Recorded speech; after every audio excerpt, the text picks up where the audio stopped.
નમસ્કાર મિત્રો, મારુતિ નંદન એજ્યુકેશનમાં ફરી આપનું સ્વાગત છે। મિત્રો, આપણા લાસ્ટ વિડિયોની અંદર સપ્રમાણતાનું પ્રમેય એટલે કે થેલ્સનું પ્રમેય એ પૂરું કર્યું, બરોબર। હવે એના પછી એ જે ત્રિકોણ હતો એ ત્રિકોણના આધારે થોડાક સૂત્રો આવી છે અને સૂત્રો પૂરા થાય એના પછી આપણે સ્વાધ્યાય લઈએ, ઓકે। તો એ સૂત્ર કઈ રીતનું છે આપણે જોઈ લઈએ। અહીંયા ત્રિકોણ એક આપેલો હોય, માનો કે ત્રિકોણ ABC, ત્રિકોણ AB અને C, ओके। एमो AB અને AC ને સમાંતર કોઈ રેખા હોય એ માનો કે D અને E માં છેદ છે, આવું પ્રમેયની અંદર હતું, બરાબર। AB ને સમાંતર રેખા એ D અને E ની અંદર છેદ છે, AB ને D માં છેદ છે અને AC ને E માં છેદ છે, બરાબર। તો ત્રણ પ્રકારના સૂત્રો તૈયાર થાય। તો એમાં પહેલું સૂત્ર કયું તો અહીંયા જોઈએ, અડધું આટલાથી આટલું અડધું ભાગ્યા અડધું, ઓકે। આ રેખાખંડના બે અડધા અડધા ભાગ થાય એટલે અડધું ભાગ્યા અડધું, આ બાજુ પણ અડધું ભાગ્યા અડધું, ઓકે। મતલબ ગણિતની અંદર બોલીએ તો AD ભાગ્યા DB બરાબર AE ભાગ્યા EC, બરાબર, જે આપણે પ્રમેયની અંદર સાબિત કરી દીધું। એટલે પહેલું સૂત્ર આવું થાય, AD ભાગ્યા DB બરાબર AE ભાગ્યા EC, ઓકે। चलो, तो आ पहला सूत्र तो આપણે પરિચિત છીએ, પણ બાકીના બે સૂત્રો કયા બની નથી, પરિચિત નથી, તો એ અડધું ભાગ્યા આખું, ઓકે। બીજું સૂત્ર આવું છે, અડધું ભાગ્યા આખું અને આ બાજુ ઉપરથી અડધું ભાગ્યા આખું, મતલબ ગણિતમાં બોલીએ તો AD ભાગ્યા AB AE ભાગ્યા AC, ઓકે। આ હું દાખલામાં ફોર્મમાં હશે। તો બીજું સૂત્ર AD ભાગ્યા AB આ બાજુ AE ભાગ્યા AC, ઓકે। અને લાસ્ટ સૂત્ર ત્રીજું, જેમ અહીંયા ઉપરથી અડધું લીધું હતું ને એવી રીતના નીચેથી અડધું, અડધું ભાગ્યા આખું, એવી રીતના અહીંયા પણ નીચેથી અડધું, અડધું ભાગ્યા આખું। ગણિતમાં બોલીએ તો DB ભાગ્યા AB બરાબર AC ભાગ્યા AC, ઓકે। તો ત્રીજું સૂત્ર કયું, DB ભાગ્યા AB EC ભાગ્યા AC, ઓકે। આ ત્રણ સૂત્રોનો સહારો લઈ આપણે સ્વાધ્યાય 6.2 ના બધા જ દાખલા ગણવાના છે અને સૂત્ર પણ એકદમ ઈઝી જ છે, આપણે એવું જ છે। પહેલા તબક્કામાં અડધું ભાગ્યા અડધું બરાબર અડધું ભાગ્યા અડધું, ઓકે। બીજા તબક્કામાં ઉપરથી અડધું ભાગ્યા આખું અને અડધું ભાગ્યા આખું, ઓકે। અને ત્રીજું સૂત્ર નીચેથી અડધું ભાગ્યા આખું, અડધું ભાગ્યા આખું, અડધું ભાગ્યા આખું, ઓકે। આ સાદી ભાષામાં વાત કરી, ગણિતની ભાષામાં તમે એક વખત જોઈ લો સૂત્રો, એટલે પછી સ્વાધ્યાય 6.2 નો પહેલો દાખલો ગણવાનો।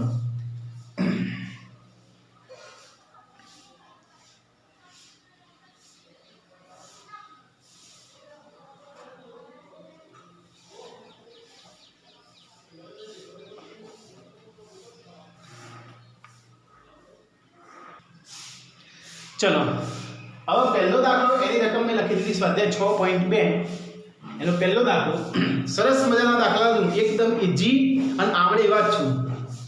આકૃતિ 1 એટલે અહીંયા દોરી મેં અને આકૃતિ 2 એટલે અહીંયા દોરી, બરોબર। એમાં DE સમાંતર BC છે, જોઈ લો આ DE જે છે આ રેખા એ આ BC ને સમાંતર છે, રેલવેના પાટા જેવી। અહીંયા પણ DE રેખા જે છે એ BC ને સમાંતર છે, ઓકે। तो एक में EC शोधवानी है, आकृति 1 છે એમાં EC ની કિંમત નહીં આપી, આ વસ્તુ શોધવાની છે, રાઈટ। આટલો ભાગ અને બે આકૃતિ જે આપી છે એમાં AD શોધવાનો છે, તો બીજી આકૃતિ છે એમાં AD નહીં આપી, બાકીની બધાની કિંમત આપી છે, તો AD શોધવાનું, ઓકે। તો આપણે નક્કી કરવાનું કે કયું સૂત્ર આવે ત્રણમાંથી। તો જો ઓનો અડધો કટકો આપે છે AD 1.5, ઓની વેલ્યુ આપી છે અડધો કટકો DB A3, ઓકે। આ બાજુનો અડધો કટકો આપ્યો છે 1, તો આ બાજુનો અડધો કટકો બાકી રહે, તો સૂત્ર કેવું આવે, અડધું ભાગ્યા અડધું બરાબર અડધું ભાગ્યા અડધું, ઓકે। ચાર ઘટકમાંથી ત્રણ ઘટકની વેલ્યુ આપી છે તો ચોથો ઘટક આપણને મળી જાય। આપણે જો ખબર ના પડે તો અહીંયા હું ગણી બતાવું। સૌથી પહેલા એક લીટી લખવાની કે ત્રિકોણ ABC માં DE સમાંતર BC છે, જે અંદર આપેલું છે, ઓકે। ત્રિકોણ ABC માં DE समांतर BC છે, ઓકે। હવે સૂત્ર અડધું ભાગ્યા અડધું બરાબર અડધું ભાગ્યા અડધું, મતલબ AD ભાગ્યા DB બરાબર AE ભાગ્યા EC. આ ચાર ઘટકમાંથી ત્રણ ની આપી છે વેલ્યુ, તો ચોથો આપણને મળી જાય. ઓકે, ચલો તો AD ની કિંમત 1.5 ભાગ્યા DB એની કિંમત 3 બરાબર AE એની કિંમત 1 અને ભાગ્યા EC એમના એમ. ઓકે, હવે ક્રોસ ગુણાકાર કરી દઈએ, ચોકડી ગુણાકાર. EC ને અહીંયા લાવી દઈએ અને 3 ને અહીંયા લાવી દઈએ, નીચે કશું રાખવાનું નહીં આપણે. તો 1.5 એના જોડે EC ગુણાકારમાં 1.5 જોડે EC ગુણાકારમાં ઇઝ ઇક્વલ ટુ 1 એના જોડે 3 ગુણાકારમાં 1 ગુણ્યા 3. ઓકે, આપણે EC લાવવાનું છે ને, તો EC જોડે 1.5 ગુણાકાર કરી ને આ સાઈડ લાવી દો એટલે ભાગાકાર માં જતો રહે. તો EC ને કરતા બનાવો તો કેવું લખાય? EC બરાબર 1 ગુણ્યા 3 અને આ 1.5 ગુણાકારમાં જો આ સાઈડ આવે તો ભાગાકારમાં એટલે ભાગ્યા 1.5. ઓકે, હવે 1.5 ને 15 ભાગ્યા 10 લખાય. તો EC બરાબર આ 1 ગુણ્યા 3 એટલે 3 જ કહેવાય, નીચે 15 અને ભાગ્યા 10 એ છેદનો છેદ ઉપર લખી દઈએ. ઓકે, 1.5 હતો તો 15 ભાગ્યા 10 એ છેદ છે, આ છેદનો છેદ છે 10 એટલે ઉપર લખી દીધા. તો હવે 15 એટલે 5 તરી 15 અને 10 એટલે 5 દુ 10. ઓકે, તો આ 5 ઉડી જાય અને આ 3 ઉડી જાય એટલે વધારે કેટલા 2. એટલે EC ની વેલ્યુ આપણને મળી ગઈ. EC બરાબર 2 અને બધો માપ સેન્ટીમીટરમાં આપેલું. મેં આકૃતિમાં લખ્યો નથી પણ તમારા ચોપડીમાં આપેલું છે બધો સેન્ટીમીટરમાં. ઓકે, આવા દાખલા તો બોલો આવડે કે ના આવડે? કતો અડધું ભાગે આખું સૂત્ર આવતું હોય, કતો અડધું ભાગે અડધું આવતું હોય, કતો નીચેથી આવતું હોય, કતો ઉપરથી આવતું હોય. જો આ દાખલાને ખબર પડી હોય જે પણ વિદ્યાર્થીના, એ આ દાખલા મનમાં વિચારો કયું સૂત્ર આવે. આ નહીં આપ્યો, આ કટકો આપેલો છે, આ આપેલું છે અને આ આપેલું છે. ઓકે, પહેલા મૂકેલી લીટી લખી દો, આથી આપી છે ત્રિકોણ ABC માં DE સમાંતર BC છે. ઓકે, સૂત્ર કયું? એક જ અડધો કટકો નહીં આપ્યો, બાકીના 3 અડધા કટકા આપ્યા છે. તો અડધા વાળું સૂત્ર આવે આ હતું એના જ AD ભાગ્યા DB બરાબર AE ભાગ્યા EC. એમાં 3 ની વેલ્યુ આપી છે, ચોથો ઘટક કોમ તમને મળી જાય. ખ્યાલ આવે? તો ચલો AD સૂત્ર કેવું હશે? AD ભાગ્યા DB અડધું ભાગ્યા અડધું બરાબર પેલી બાજુ અડધું ભાગ્યા અડધું AE ભાગ્યા EC. ઓકે, અને એક વસ્તુ ખાસ ધ્યાન રાખવાની, ક્રમમાં જ લેવાય. તમે આ બાજુથી ઉપરથી અડધું ભાગ્યા અડધું લીધું અને આ બાજુ ઈચ્છાથી લાવો નીચેથી અડધું ભાગ્યા અડધું લીધું તો ખોટું પડશે. મતલબ તમે AD ભાગ્યા DB બરાબર EC ભાગ્યા AE લેશો તો ખોટું પડશે. AE ભાગ્યા EC લેવાનું. આ બાજુ ઉપરથી નેચર ઉતર્યા તો આ બાજુ ઉપરથી જ નેચર ઉતરવાનું, નેચરથી ઉપર નહીં જવાનું. જો આ બાજુ નેચરથી ઉપર ગયા હોય તો આ બાજુ નીચેથી ઉપર જતો ચાલે. ઓકે, પણ આ બાજુ જેમ ક્રિયા કરો ને એવી રીતના પેલી બાજુ ક્રિયા કરવાની હોય, નકર જવાબ નહીં આવે. ચલો કિંમત મૂકાવો. AD તો AD શોધવાનું છે, તો AD એમને ભાગ્યા DB ની કિંમત 7.2 બરાબર AE ની કિંમત 1.8 અને ભાગ્યા EC ની કિંમત 5.4. ઓકે, સૌથી પહેલા તો આ ઘટક નીચે કશું રાખવાનું નહીં, તો 5.4 ને અહીંયા ચડાવી દો, 7.2 ને પેલી બાજુ ચડાવી દો, પછી આપણે દશાંશ ચિહ્નમાં કન્વર્ટ કરી દઈએ. AD એના જોડે 5.4 બરાબર 1.8 એના જોડે 7.2. ઓકે, હવે આપણે AD શોધવાનું છે, તો 5.4 ગુણાકારમાં આ સાઈડ આવે તો ભાગાકારમાં. તો કેવી રીતના લખાય? AD બરાબર 1.8 એમના એમ,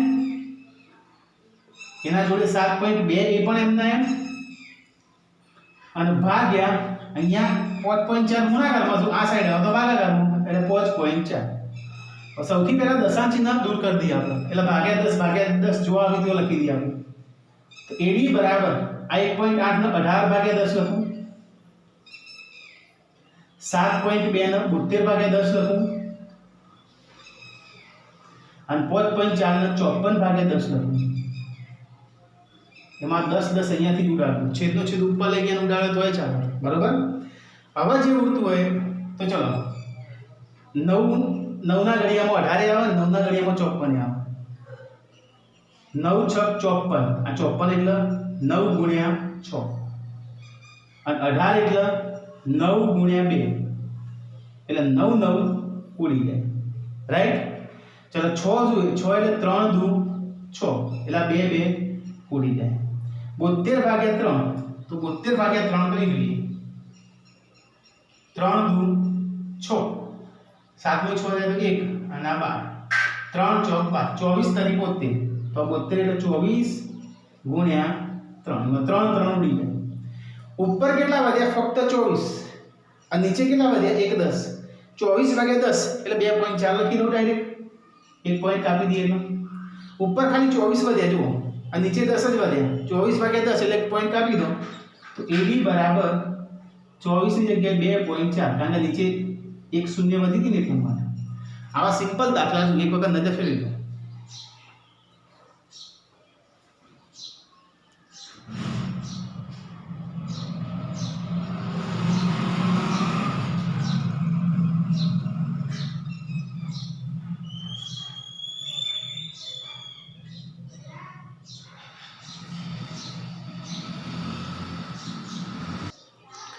ચલો હવે બીજા નંબરનો જે દાખલો આપ્યો છે એમાં 3 પેટા વિકલ્પો આપેલા છે, મતલબ 3 પેટા પ્રશ્નો આપેલા છે. એમાં એક હું ગણી, બીજો પણ હું ગણી અને ત્રીજો તમારે ગણવાનો. હવે ગણાય કઈ રીતે?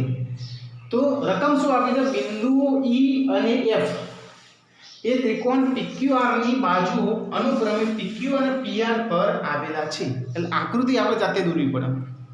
સૌથી પહેલા ત્રિકોણ PQR રચી દેવાનું, બરોબર. તો અહીંયા જુઓ, સૌથી પહેલા ત્રિકોણ PQR હું દોરી દઉં. તો ત્રિકોણ PQR, ઓકે, રાઈટ. હવે શું કહે છે? E અને F એ ત્રિકોણ PQR ની બાજુઓ કઈ કઈ? અનુક્રમે PQ પર E બિંદુ આવેલું. તો આ PQ એના પર E બિંદુ આવેલું છે, રાઈટ.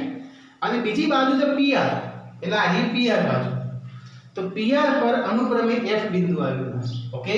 PQ પર E બિંદુ છે અને PR પર F બિંદુ છે, બરોબર. એટલે એક રેખા દોરવી હોય તો દોરી શકાય, જે PQ ને E માં છેદે છે અને PR ને F માં છેદે છે, એવું એનો કહેવાનો મતલબ એવું છે, બરોબર. નીચેના દરેક વિકલ્પમાં હવે EF સમાંતર QR છે કે કેમ તે જણાવો. આપણે એવું સાબિત કરવાનું છે કે આ મેં રેખા દોરી એ QR ના સમાંતર ખરેખર સમાંતર છે કે પછી આ ટાઈપની હોય, કારણ કે એને છેદવાની જ વાત કરી છે ને. એને તો શું કીધું છે? PQR નો PQ ના બિંદુ E માં છેદે છે, તો E બિંદુ હું અહીંયા પણ લઈ શકું અને PR માં F માં છેદે છે તો અહીંયા પણ લઈ શકું અને પછી આમ કઈને આમ રેખા દોરી શકું. એને કોઈ ઉલ્લેખ કર્યો નથી કઈના મધ્ય બિંદુએ છેદે છે એવો શબ્દ વાપર્યો નથી, ખાલી એને એટલું કીધું છેદે છે. ક્યાં છેદે છે એવું કોઈ ઉલ્લેખ નહીં કર્યો, ઓકે. આપણે એવું સાબિત કરવાનું છે કે EF સમાંતર QR છે કે કેમ તે જણાવો. મતલબ આ ટાઈપનું આકૃતિ છે કે આ ટાઈપની આકૃતિ છે એ આપણે જણાવવાનું. હવે પ્રશ્ન એ થાય એક રીતના ખબર પડે તો સિમ્પલ ધ્યાન આપજો. તમે આટલું ભાગ્યા આટલું કરો એનો જે જવાબ આવે A, અને આટલું ભાગ્યા આટલું કરો એનો જે જવાબ આવે A. જો બંનેના જવાબ સરખા આવે તો સમજી લો કે આવી રીતના બે સરખા કટકા પડી તો EF સમાંતર QR કહેવાય. પણ PE ભાગ્યા EQ નો જવાબ અને PF ભાગ્યા FR નો જવાબ અલગ અલગ આવે, ઓકે. તો સમજી લો કે EF અને QR સમાંતર નથી, તો આ ટાઈપની આકૃતિ હશે. અને જો જવાબ સરખા આવી PE ભાગ્યા EQ બરાબર PF ભાગ્યા FR એના જવાબ સરખા આવી તો આ ટાઈપની આકૃતિ હશે. અને PE ભાગ્યા EQ બરાબર PF ભાગ્યા FR નો જવાબ અલગ અલગ આવે તો આવી આકૃતિ હશે. મગજમાં ઉતર્યું? ચારે ચારની કિંમત આપેલી છે, જોઈ લો 1 2 3 4. ખાલી આપણે ચકાસણી એ કરવાની છે કે PE ભાગ્યા EQ એનો જવાબ અને PF ભાગ્યા FR એનો જવાબ અલગ અલગ છે કે સરખું છે. જો સરખું હોય તો આપણે લખી દેવાનું EF સમાંતર QR, જો અલગ અલગ હોય તો લખી દેવાનું EF not equal to QR, મતલબ નોટ સમાંતર QR, ઓકે. ચલો જોઈએ, હજી ખબર ના પડી હોય શાબ્દિક વર્ણનમાં તો હવે હું ગણતરી કરીને બતાવું. સૌથી પહેલા અહીં ચલો સૌથી પહેલા આપણે PE ભાગ્યા EQ લઈએ, બધી કિંમતો આપી દો. PE ભાગ્યા EQ. ઓકે, ચલો PE ની કિંમત છે 3.9. 3.9 અને EQ ની કિંમત છે 3. ઓકે, તો 3.9 ને કેટલા લખાય? 39 ભાગ્યા 10. 39 ભાગ્યા 10 અને આયા 3 ને. ઓકે, 13 તારી 39. 13 ગુણ્યા 3. 3 તારી 9, 3 એકા 3. એટલે 3 ઉડી જાય. 13 ભાગ્યા 10 આવવાનો જવાબ. આ બાજુનો P ભાગ્યા EQ નો જવાબ કેટલો આવે? 13 ભાગ્યા 10. જો આ બાજુનો જવાબ 13 ભાગ્યા 10 આવે તો સમાંતર કહેવાનું, ના આવે તો નહીં કહેવાનું. ચલો હવે પેલી બાજુનો ગુણોત્તર PF ભાગ્યા FR. PF ભાગ્યા FR બરાબર PF ની કિંમત, તો PF ની કિંમત 3.6. 3.6. FR ની કિંમત 2.4 આપી. કોના કેટલા લખાય? 3.6 ના 36 ભાગ્યા 10 અને 2.4 ના 24 ભાગ્યા 10. 10 ઉડી જાય.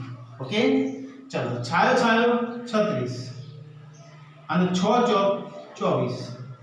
એમાં 6 ઉડી જાય. ઓકે, 6 એટલે 3 દુ 6 અને 4 એટલે 2 દુ 4 એટલે 2 ઉડી જાય. તો ઉપર કેટલા વધ્યા? 3. નીચે કેટલા વધ્યા? 2. જોઈ લો બંધીના જવાબ સરખા જ અલગ અલગ. હોય 13 ભાગ્યા 10 હોય 3 ભાગ્યા 2 છે, અલગ અલગ. મતલબ EF સમાંતર QR નથી. તો શું લખવાનું છે? એટલે સૂચન આવું લખી દેવાનું કે અહીં P ભાગ્યા EQ નોટ ઇક્વલ ટુ, મતલબ જવાબ સરખા નથી કોના? PF ભાગ્યા FR. PF ભાગ્યા FR હોવાથી, મતલબ આ બંને સરખા નથી, બરાબર? હોવાથી EF સમાંતર QR નથી. EF સમાંતર QR નથી. એટલે આ રેલવેના પાટા જેવી રેખા જશે નહીં. એ કો તો ઓમ જશે, કો તો ઓમ જશે, એવી રીતના જશે. સરખાવા તો જ કહેવાય, બાકી કહેવાશે નહીં. ખબર પડી ગઈ? જોઈ લે એક વખત. ઓમોનોમો બીજો દાખલો પણ ગણાવું, ત્રીજો તમને SW માં આપી.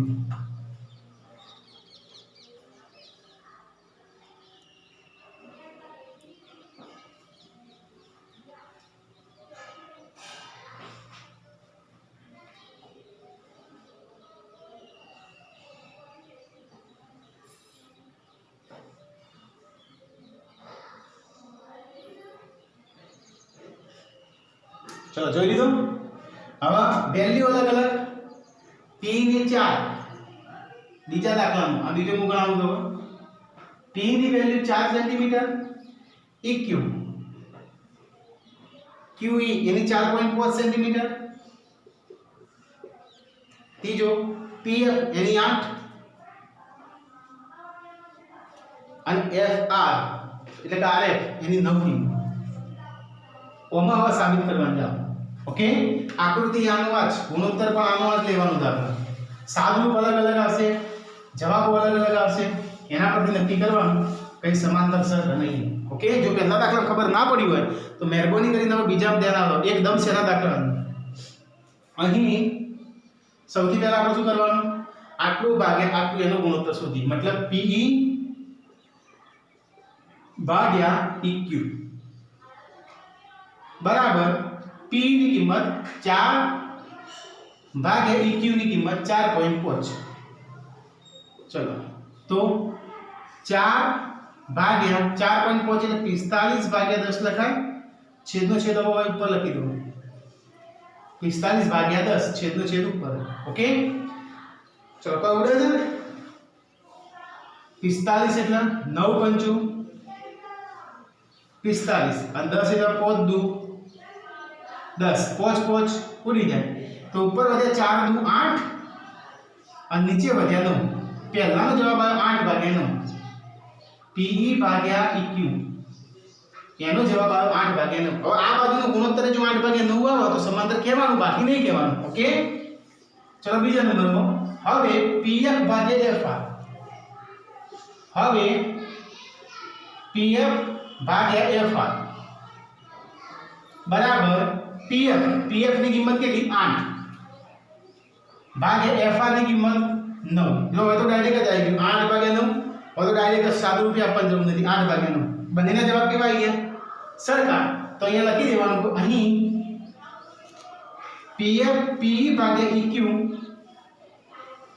પી ભાગ્યા ઇક્યુ નો જવાબ ઇઝ ઇક્વલ ટુ ये जवाब पीएफ भाग्या एफआर નો पीएफ भाग्या एफआर જોઈ લો આ 8 ભાગ્યા 9 છે આ 8 ભાગ્યા 9 બરાબર હોવાથી EF સમાંતર QR છે EF સમાંતર QR છે મતલબ આ આકૃતિમાં આ રેખા QR નો સમાંતર હશે રેલવેના પાટા જેવી હશે કેમ કારણ કે બંનેના જવાબનો ગુણોત્તર કેવો આવ્યો સરખો આવ્યો ખ્યાલ આવી ગયો ઓમનોમાં જે ત્રીજું આપે છે કિંમતો ખાલી ચેન્જ કરવાની એ તમારા જાતે ગણવાનું જો જવાબ સરખા આવે તો આવું લખવાનું ના આવે તો નથી લખવાનું ખ્યાલ આવે છે તો ત્રીજો તમને HW માં એક વખત જોઈ લો તો આ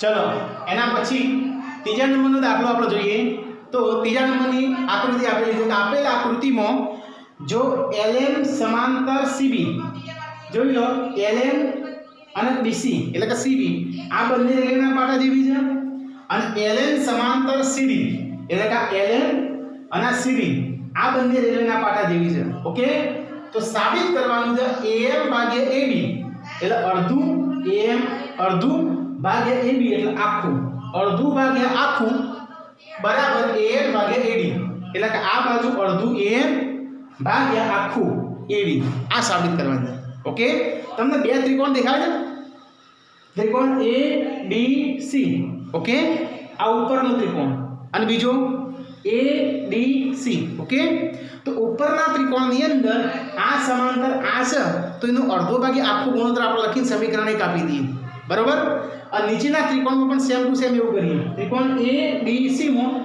NL समांतर CD आपेलू है तो एनो अर्धो भाग्या आखो गुणोत्तर लखीने समीकरण 2 आपीए पछी जोईए शुं थाय छे ओके चलो जुओ तो सौथी पहला आ त्रिकोण जे देखाय छे उपरनो एनी जरूर छे हाल એટલે નીચેનો હાલ હું દોરતો નથી એટલે તમને થોડી વધારે ખબર પડે આકૃતિ તમારે આવી આપી છે આખી પણ તમને ખબર પડે એટલા માટે મેં અડધો ત્રિકોણ રાખ્યો બરોબર ત્રિકોણ અહીંયા એલ લખેલું છે પાછું ABC त्रिकोण ABC में त्रिकोण ABC में LM समांतर BC LM समांतर BC बराबर तो LM ए AB ने M में और AC ने N में छेदे छे એવું પણ લખી દઈએ LM ए AB ने M में AB ने M में અને AC ने L में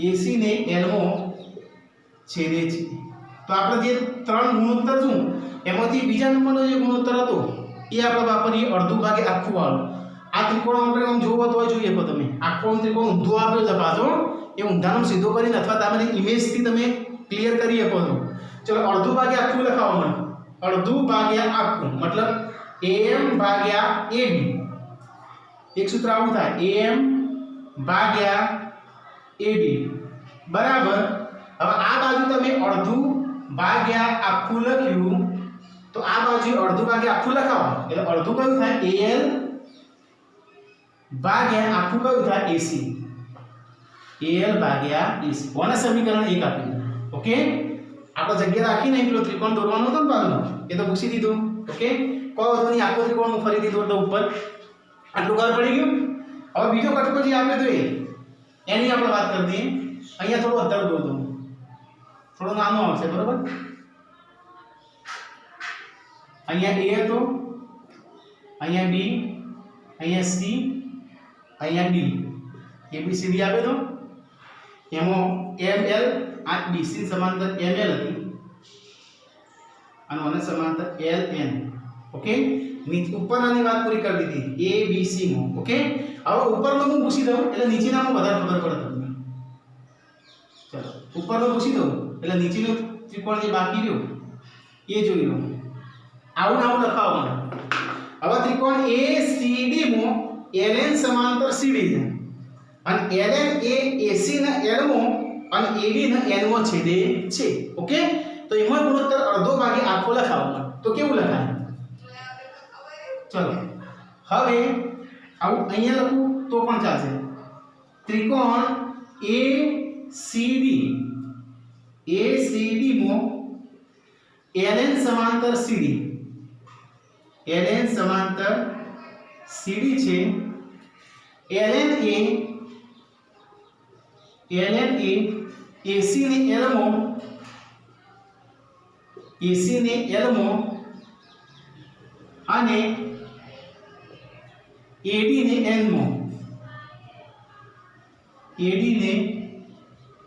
N માં છેદે છે. ઓકે, તો ગુણોત્તર લખાવો અડધો ભાગે આખું વાળો.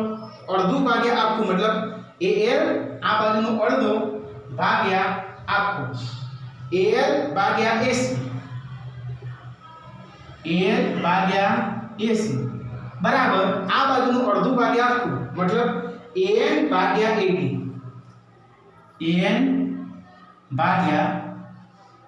સમીકરણ 2 આપ્યું. ઓકે, હવે મેં તમને એવું કીધું સમીકરણ 1 અને 2 ના ધ્યાનથી જુઓ. ચલો સમીકરણ 1 માં AL ભાગ્યા AC આવે છે, સમીકરણ 2 માં AL ભાગ્યા AC આવે છે. તો શું કરીએ? તો જુઓ સમીકરણ 1 અને 2 પરથી સમીકરણ 1 અને 2 પરથી સમીકરણ 1 ની ડાબી બાજુ પેલા લખાઈ દો. તો AM ધ્યાન આપજો ભાગ્યા AB લખી દીધી. હવે હું શું કરું? AL ભાગ્યા AC મારે લખવું નથી. તો AL ભાગ્યા AC ની જગ્યાએ આ AL ભાગ્યા AC છે ને, AL ભાગ્યા AC ની જગ્યાએ હું AN ભાગ્યા AD લખી શકું. ઓકે, AM ભાગ્યા AD લખ્યું ઇઝ ઇક્વલ ટુ AL ભાગ્યા AC નહીં લખું મારે. તો AL ભાગ્યા AC ની જગ્યાએ હું શું લખી શકું? AN ભાગ્યા AD. આ તમારે સાબિત કરવાનું તો જોઈ લો. આ વસ્તુ સાબિત કરવાની થઈ ગઈ. હવે આખી આટલી દોર દો. ખબર ના પડી તો તમે મને પૂછી શકો તો.